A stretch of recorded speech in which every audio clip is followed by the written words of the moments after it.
Babaji is the visible, invisible savior of humanity. He is called the Nameless One, and yet he goes by many names.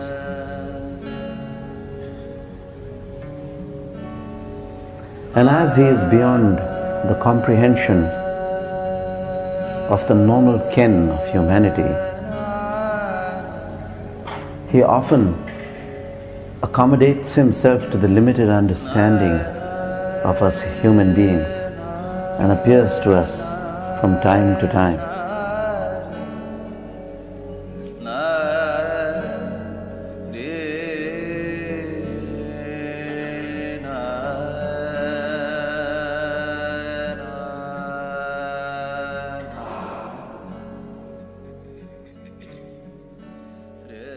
Not satisfied with myself and my practice, I traveled to the Himalayas in search of this great being about whom naught may be said, the being called Babaji.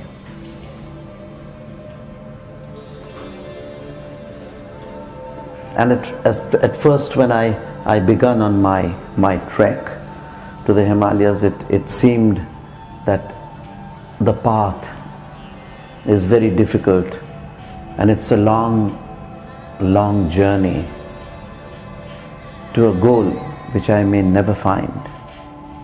But something in my heart told me, even at that age of 23 and 24, that something good and something more than what I expected was destined for me. And as I climbed up the rarer regions of the Himalayas, my mind began to lose its boundaries. And as it began to lose its boundaries, a thought struck me that why is the past flowing into the present? And why is the present flowing into the future? I said, this is very strange. And I climbed up to the heights of the Himalayas, partly by foot and partly hitchhiking. I met many a saint and many a yogi on the path who indicated to me in indirect but no uncertain terms that yes, the Himalayas was hallowed by such a great being who goes by many names but yet is called the Nameless One. He goes by the name of Babaji, he goes by the name of Mahavatar, he goes by the name of Shiv Goraksha Babaji, he goes by the name of Mahasiddha Baba, Trembak Baba, Mahamuni. So Trembak Baba is another name for Shiva.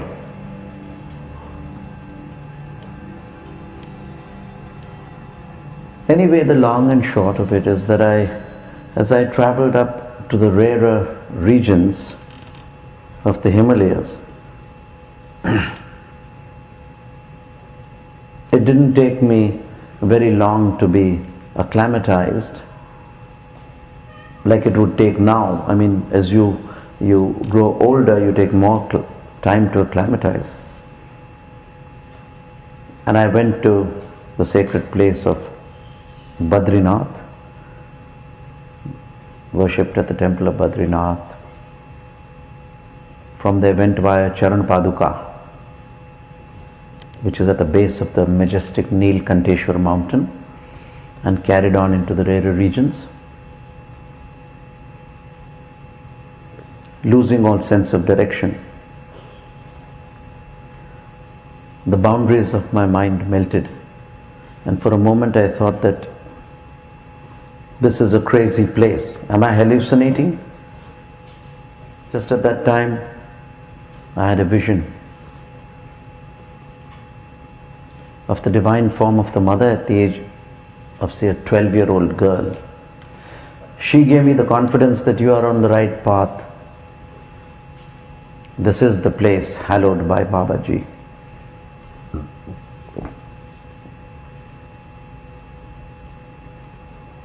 As I climbed up, my mind was boundless and opened into a new flow of intuition. The mind was not thinking. The mind was dissolving into an awareness. So, as I went into this state of expanded awareness, I kept climbing the heights. Then I met a few people on the hillside, and some yogis, they came up to me and they said, okay, Ram Ram. So I said, Ram Ram. Ram Ram is a very ancient way of wishing people, like Namaste or you know, hello, good morning. It's accosting another person in the name of God. Jai Ram. You know, Jai Ram. Jai Ram Ji ki. Like Viva Ram. Viva. Viva Las Vegas. So you say Viva. So Viva is like Jai Ram. Viva means victory. Victory to you. Jai means victory to you. It is exactly more or less the same. And so I asked them the way to the cave of Babaji. There were just two people. So they came to me and they were smiling. They didn't answer my question. And they said, you keep going and God is great. You will find the place. And so, as I carried on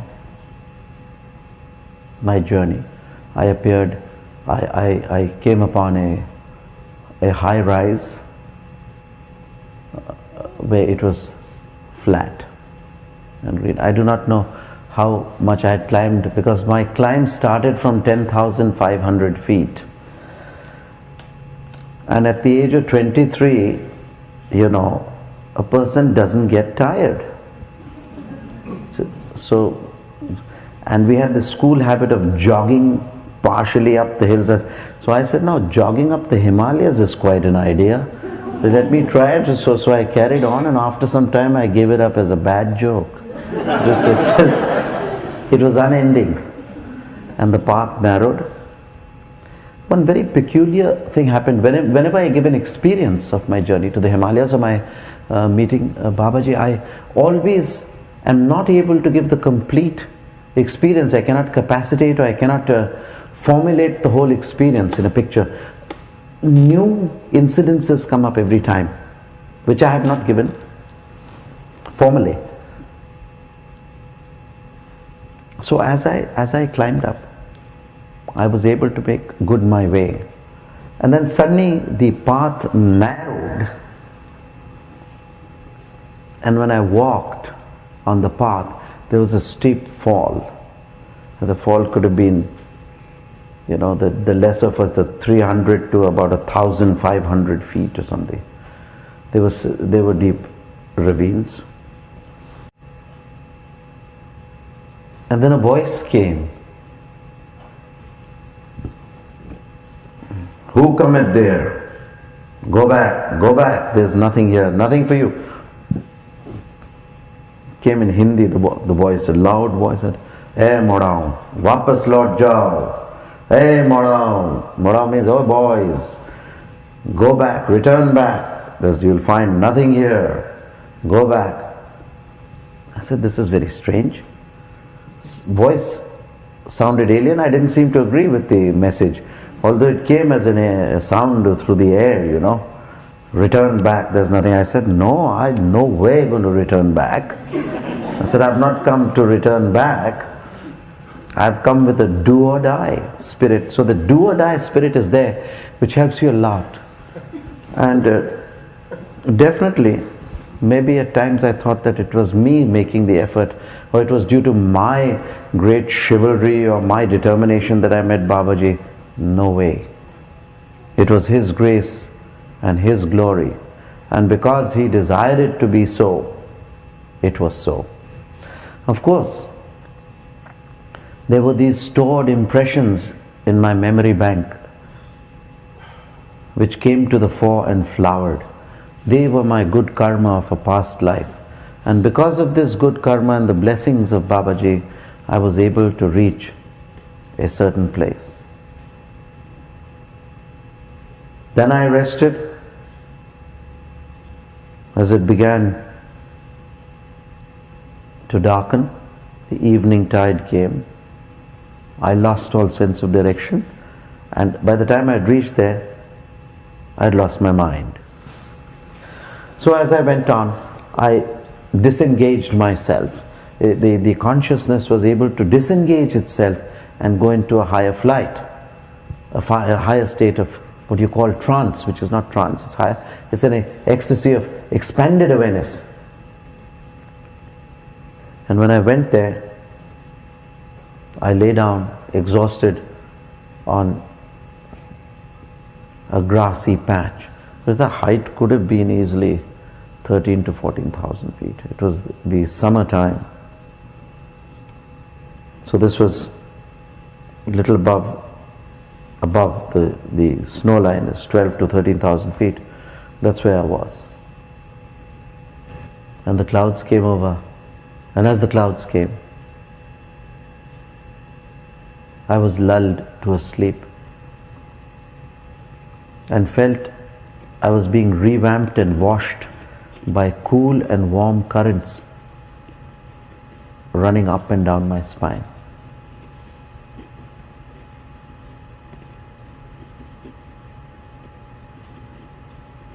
After which the sun came out, my eyes were closed. So I said, the sun has come out. And from the firmament, from the skies, a voice came, indeed, the sun has come out for you. So this voice was the voice of the Ancient of Days, the voice of God, like the voice of God. I turned around on my stomach, prostrate. I turned from a supine position to a prostrate position on my stomach, and I pranamed. And I said, who art thou? Who are you? So he said, whoever you think me to be, that I am to thee. Here you're contacting an infinite being. He's not going to have any personal name or identity card or this thing. You're contacting the spirit of the universe. What answer do you expect? I mean, whatever you say. So he gave me the choice. He said, go boy, have fun. And my mind, from its past memories, filtered into my tongue and mouth and lips and took the shape Shiv Goraksha Babaji. And he said, Tathastu. When he said Tathastu, the sun was shining, it was a bright sky, and yet the lightning struck in the skies. It was so surreal, but it was more real than see. The reality was more than the seeality. So it was surreal, but it was true because I could see this and I could feel this happen. And then so on and so forth. Then we get to his form. I have described him in my book, Wings to Freedom. And if I describe it in too much detail, I get into a trance every time I describe it. So I don't get into this state of expanded consciousness. He had long hair. He was simpler than simplicity.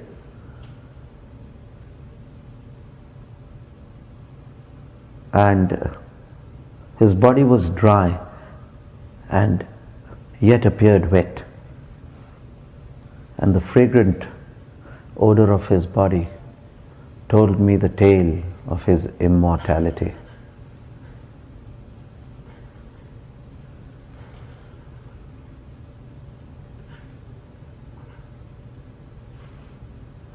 His smile had a majesty. It was simplicity, but had a gravity. The gravity of his smile and the smile of his gravity was such a state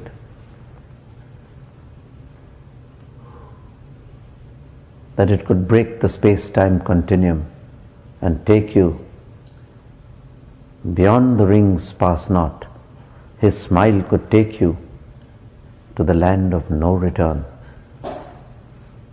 That means he could break all your bonds, all your karma could be dissolved if he so desired in one smile. Such was the majesty of his smile. Dissolve all your karmas, break the bonds faster than light back to the future. Break the bonds of the space-time continuum and take you to the reality beyond. This is the power of the smile of the being called Shiv Goraksha Babaji. And after that, what happened, whatever happened, the blessing happened. I was there,